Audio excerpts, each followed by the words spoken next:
Айынын башында жакында миссия келет. Ошондой эле араб координационный группасына дагы 12 ирригациялык объектини бергенбиз.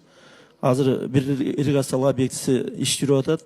Ал эми 4 ирригациялык объектиси боюнча марттын 20-сына дагы миссиясы келип, одобрение алабыз.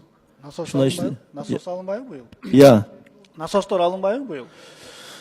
Негизинен биз наоборот ушу программада насостуу станцияларды наоборот өзүнүгү менен сугарууга өткөрүү жагы каралганда, мисалы ушу программанын алкагында 9,5 мың гектар жерди насостуу станциядан самотечный орошенияга өткөрүү да.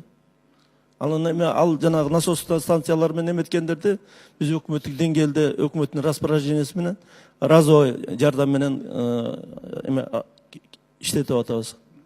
Анда Куатбек Алишевич, разовый жардам берилет дейт, жазып аласызбы анда? Үчтөбө айыл өкмөтүндө Алай районунда 100 гектарга жакын жер эл быйыл жакшы өзөштүрүп, тосуп, үйрөмдөрдөн бери алып алган да. Бирок сел жүрүп, ал жерге самотек менен суу келбей калды да. Бирок эл бүт сатып алган болчу.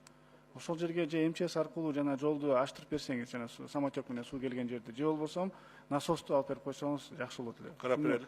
Карап жазып коюңузчу, сураңызчы.